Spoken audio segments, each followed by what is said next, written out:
Deci m-am dus cu drag, m-am închinat, dar n-am cerut nimic. Mi-a trimis veșmântul, mi-a trimis pernuța, zic, sigur cu viața vrea să fie pictată în biserică.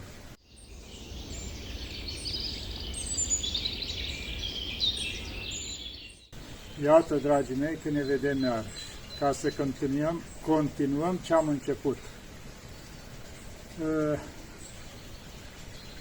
După cum v-am vorbit, am început, după terminarea zidurilor, chilia, să o facem, încet am ridicat-o, biserica chiar am reușit să o acoperim cu piatră,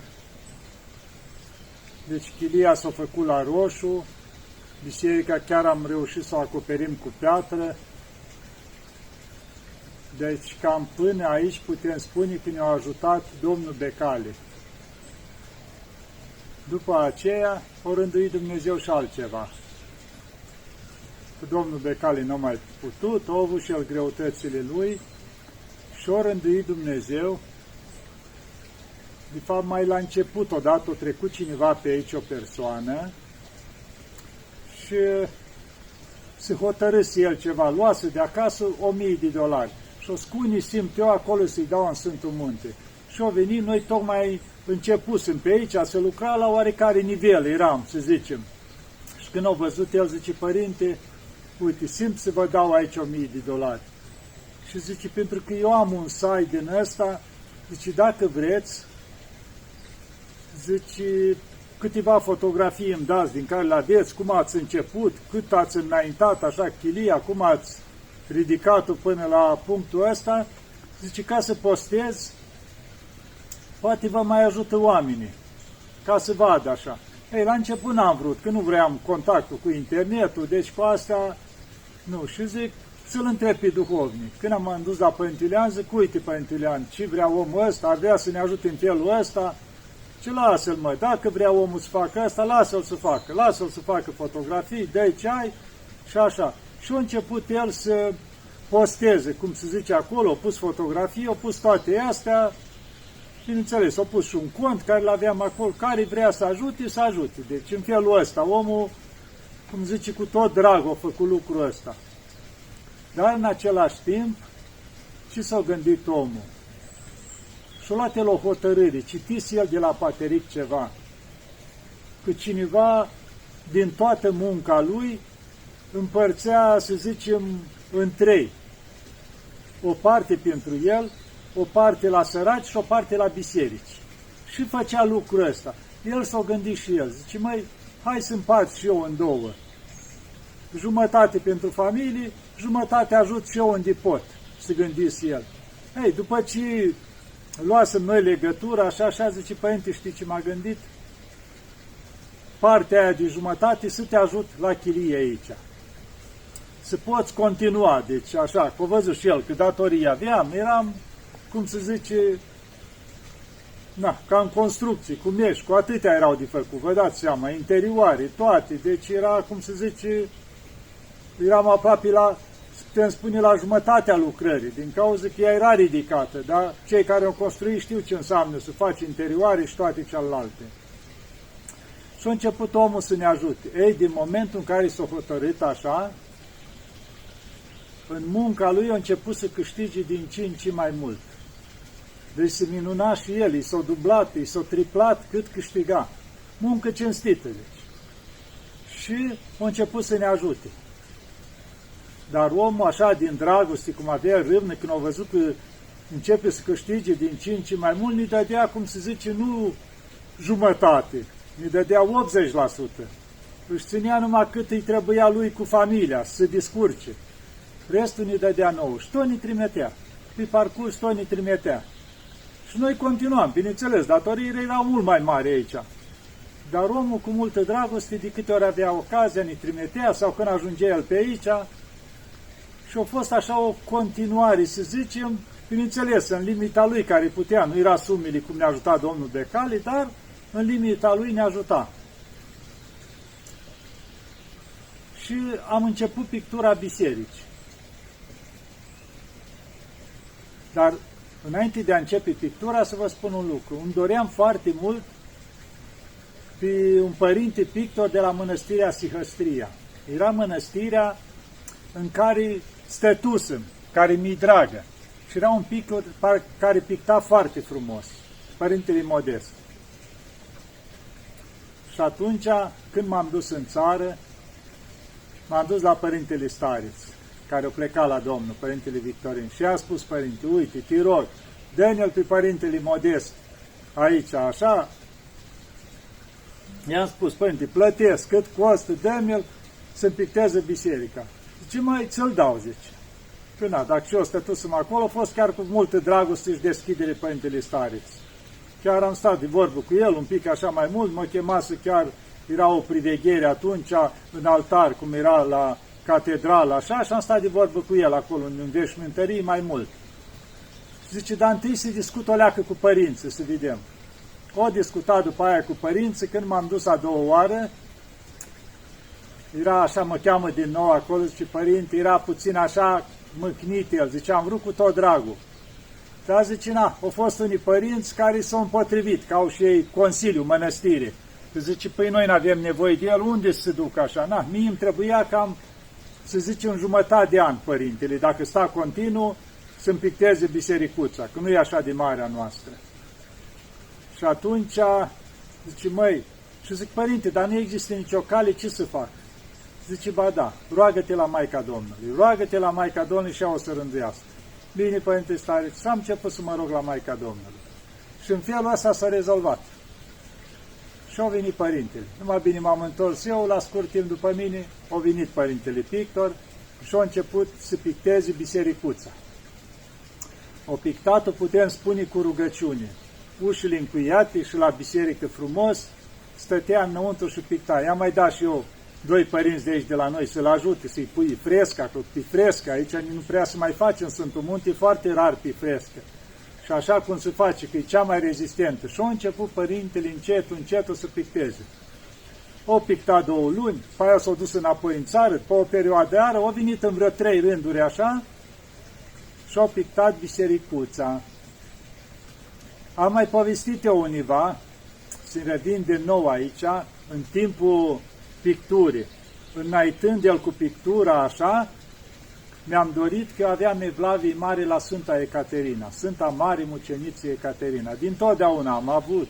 O rânduit Sfânta să ajung și la Sinai, ca să stau o săptămână la mănăstirea ei, am umblat prin toți munții pe acolo, a fost chiar foarte frumos, au fost, pot spune, minuni, lucruri minunate pe acolo. Și o doream că Sfânta Ecaterina cumva în picioare să o pictez în partea dreaptă, cum am eu în biserică strana, cumva în dreapta de strana mea, așa pe stil, să o pictez pe Sfânta Ecaterina. Și am spus la pictor că acolo erau mucenici, așa, pictat mucenice și chiar acolo pus pe Sfânta Ecaterina, îmbrăcată ca mireasă cumva, așa, mireasa lui Hristos, pentru că ea, după cum știți, o primit inelul de logodnă din mâna lui Hristos, singura muceniță care l-a primit direct, fiind pe pământ. Da. Și-au pictat așa. În partea stângă, pictorul urma să picteze cu vioși acolo. Și atunci mi-au zis, măi, dacă în dreapta am pictat mucenice și am pictat-o pe Sfânta Mare Muceniță Ecaterina, în stânga o să pictez cu vioșe și trebuie pe același stil din stânga, ca să fie așa cum trebuie să pictezi o cuvioasă, să te gândești la care. M-am gândit eu, și vezi, care știi tu? Nu știam pe care să o aleg. Nu aveam ca să spun ceva foarte mare doar față de una. Deci așa aveam evlavii la mai multe cuvioase, dar nu era ceva ca să pot alege. Și zic, dăm un pic de timp, că nu știu, să vedem ce ar rândui Dumnezeu, Maica Domnului, la Biserica Maicii Domnului, intrarea în biserică. Și atunci m-am dus în țară, cred că era cumva în timpul verii, ceva așa. Și m-am dus în țară și am ajuns și la Cuvioasa Parascheva la Iași. M-am închinat acolo și atunci am întâlnit un părinte cunoscut acolo, care că m-a văzut, zice, părinte, nu vrei să-ți dau ceva de aici la Cuvioasa? Zic, ce să-mi dai? Zice, un veșmânt care a fost cumva îmbrăcată Sfânta, care știți cum este, îmbrăcăminte acolo a Sfintei. Și zice, s-a schimbat și l-am și vreau să-l dau pentru atât. Zic, cum să nu-l primesc? Cu mare drag. Și mi l-a dat veșmântul. Și l-am adus la Atos. Am venit la Atos, numai bine ajung la Atos, nu trece mult, mă sună cineva, o persoană din țară, și părinte, zice, nu vrei să-ți trimit o pernuță cu Vioasei Parascheva, că acolo are două pernuți, cumva de câte am înțeles, una sub cap, una sub picioare, cu Vioasei. Că zice, am făcut altele, un schimb acolo, nu știu cum, la Cuvioasa, și le-au dat acelea. Și zice, eu mă gândeam să le trimit nu știu la ce mănăstire. Și atunci băiatul meu, că persoana aceea avea un băiat. Și mă cunoșteau. Zice, nu mamă, zice, eu îmi doresc foarte mult să le trimitem la Părintele Pimen în Atos. Și atunci am sunat și m-a întrebat, vrei să primești pernuța la Cuvioasa? Zic, sigur că vreau, cum să nu? În scurt timp mi le-a trimis. Și atunci am început eu să mă întreb, oare ce vrea Cuvioasa de la mine? Deci m-am dus cu drag, m-am închinat, dar n-am cerut nimic.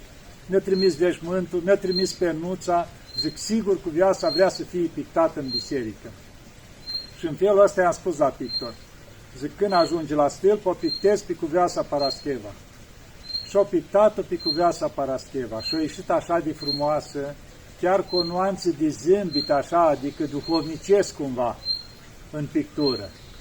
Deci cumva parcă s-a bucurat Cuvioasa că am pictat-o. Eu mai aveam o vorbă, cumva așa că s-o băgat singur în seamă cumva Cuvioasa. Au vrut să vie și aici în Biserica Măicuței, să participe și ea cu ceva, să ajute și ea. Și o să vă spun mai departe.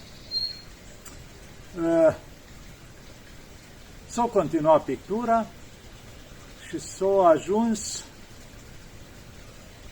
în octombrie, să zicem, aproape, deci de octombrie s-a apropiat Cuvioasa Parascheva. Ei, la noi s-a înaintat pictura și s-a ajuns să încheia, cum se zice, pictura și urma să pregătim. Vroiam pe 21 noiembrie să facem sfințirea. Și atunci, ce am făcut?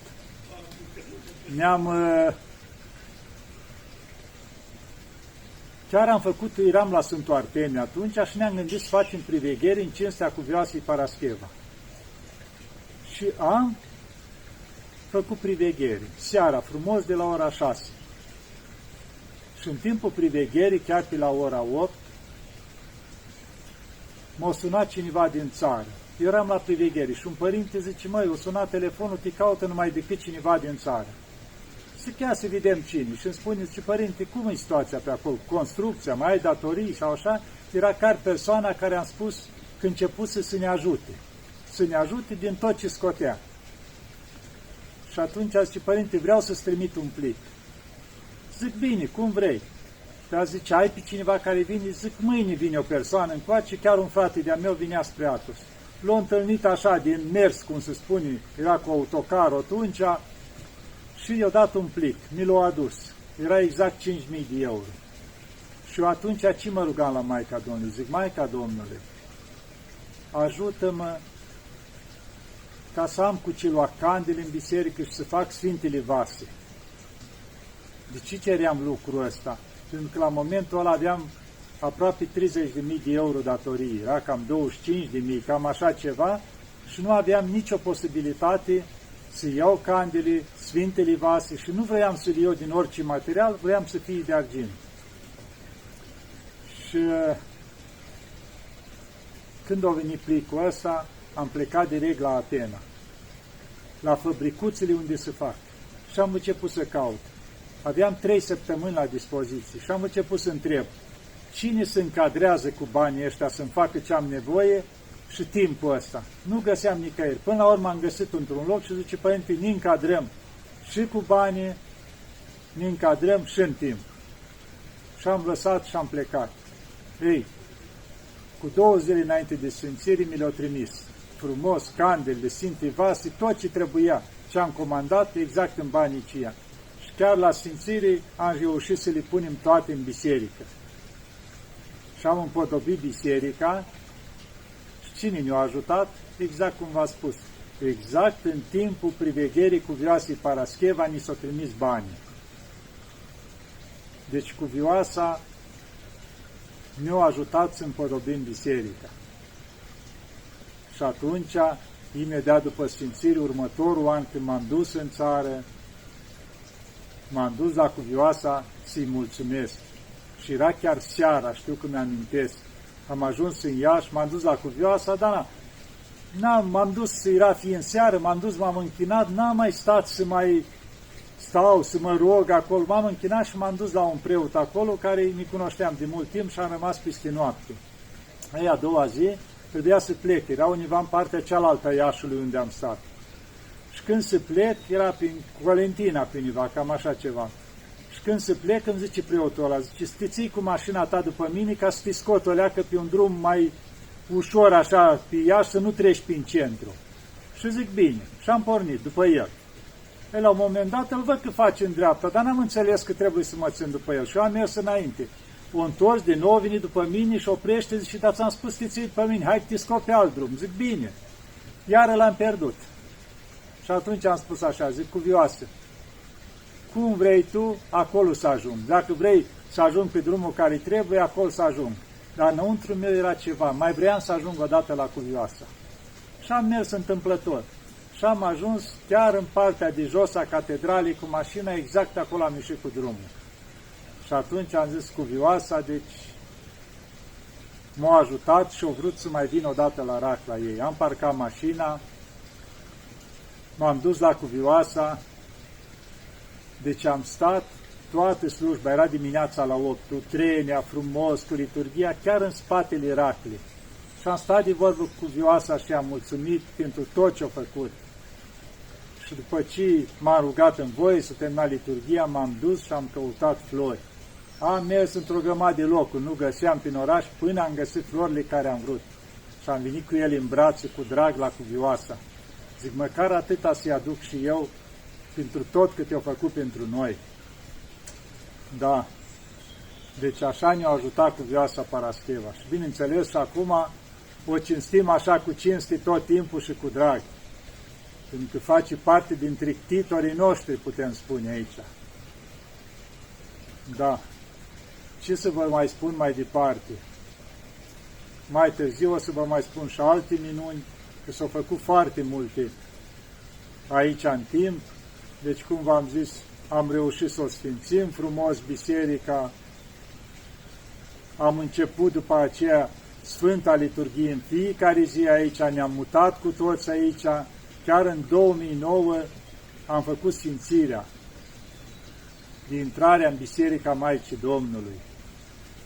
O să mă opresc aici și pe parcurs o să continuăm cu celelalte minuni care s-au făcut. Să ne ajute Maica Domnului și Cuvioasa Parascheva și toți Sfinții. Doamne ajută!